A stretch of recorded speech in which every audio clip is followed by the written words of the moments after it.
जय श्री राम साथियों। नॉर्मली मैं एक दिन में सिर्फ एक ही वीडियो पोस्ट करता हूँ, लेकिन आज मैं 2 वीडियो पोस्ट कर रहा हूँ। एक मैंने डाल दिया है और दूसरा मैं जो पोस्ट कर रहा हूँ वो है भारद्वाज स्पीक्स के बारे में। भारद्वाज स्पीक्स आप जानते हैं ट्रू इंडोलॉजी के नाम से भी जाने जाते हैं। इनका एक बहुत ही पॉपुलर ट्विटर हैंडल है और पिछले कई साल से भारद्वाज स्पीक्स या ट्विटर इंडोलॉजी हम लोगों को हिंदुत्व के बारे में हमारा ज्ञानवर्धन करते आ रहे हैं। कुछ दिन पहले उनके खिलाफ महाराष्ट्र के उप मुख्यमंत्री ने कहा कि इस आदमी को या इस ट्विटर हैंडल को फांसी पे लटका देना चाहिए। क्यों? इसलिए लटका देना चाहिए क्योंकि भारद्वाज स्पीक्स ने कुछ बातें कही थी सावित्रीबाई फुले के बारे में।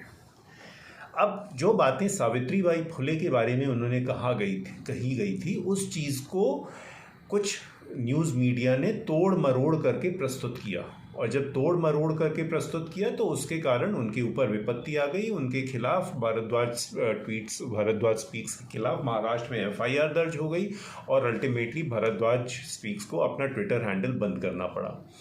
इतना क्रोध उपज गया इस ब्राह्मण ट्विटर हैंडल पर कि देवेंद्र फडणवीस जो एक ब्राह्मण कहलाते हैं उन्होंने कहा कि इस आदमी को लटका दो। लेकिन भारद्वाज स्पीक्स ने एक्चुअली कहा क्या था? मेरे ख्याल से भारद्वाज स्पीक्स के खिलाफ ये आरोप था कि उन्होंने कहा है कि सावित्रीबाई फुले अंग्रेज़ों को लड़कियां सप्लाई करती थीं।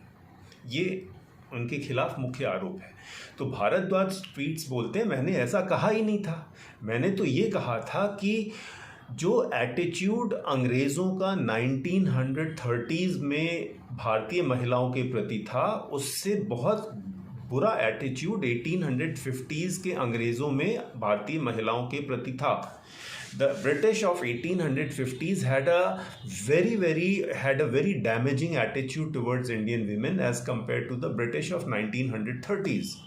In fact, भारद्वाज स्पीक्स बोलते हैं कि 1850 के आसपास अंग्रेज़ लोग भारतीय लड़कियों, भारतीय महिलाओं का सेक्सुअल एक्सप्लॉयटेशन करते थे, उनको किडनैप करते थे, उनको रेप करते थे, उनको पता नहीं फलाना धमाका करते थे। तो इस परिप्रेक्ष्य में भारद्वाज ट्वीट्स ने कहा कि जब ऐसी स्थिति थी तो फिर अंग्रेज़ों को भारतीय लड़कियों को की शिक्षा को देने की क्या ज़रूरत थी? क्यों देते वो, जब वो उनका एटीट्यूड महिलाओं के प्रति ऐसा था। और दूसरी चीज़ वो कि वो फिर सावित्रीबाई फुले को क्यों सपोर्ट करते महिला एजुकेशन में, जब इन अंग्रेज़ों का यही एटीट्यूड था कि भारतीय लड़कियां भोग्यां हैं। तो उस संदर्भ में, उस परिस्थिति में why would they support Savitribai Phule? This was what the main contention of Bharadwaj tweets was. तो ये सारी चीज़ें इन्होंने अपने एक थ्रेड में लिखी थी भारद्वाज स्पीक्स ने, और तब प्रेजेंट किया था अपने उसमें ट्विटर थ्रेड में। अनफॉर्चुनेटली हिंदू पोस्ट और एक और वेबसाइट ने उनके बस इसी कथन को, एक बहुत ही आइसोलेटेड कथन को लेकर पब्लिश कर दिया, उसका कॉन्टेक्स्ट नहीं लिखा और अल्टीमेटली भारद्वाज स्पीक्स फंस गए।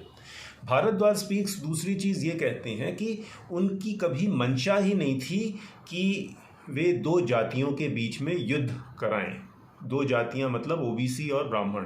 उन्होंने कहा मैंने तो किसी का जाति का नाम ही नहीं लिया इसमें, ना मैंने OBC का लिया ना मैंने ब्राह्मण का लिया, फिर भी मेरे खिलाफ ये ऐसा प्रपंच किया जा रहा है। और तीसरी चीज़ जो उन्होंने ये कही, उन्होंने ये कहा कि जो आपने मेरे खिलाफ जो एक 505/2 का जो आपने जो धारा लगाई है, जिसके जरिए आप ये कहना चाहते हैं कि मैंने 2 समुदायों के बीच में लड़ाई करवाई, वो गलत है। क्योंकि सुप्रीम कोर्ट कहता है कि इस प्रकार की धारा लगाने से पहले पुलिस को ये सुनिश्चित कर लेना चाहिए कि दोनों समुदायों के लोगों की भावनाएं आहत हुई हैं। अगर सिर्फ एक ही समुदाय की भावना आहत हुई है तो फिर ये धारा नहीं लगती।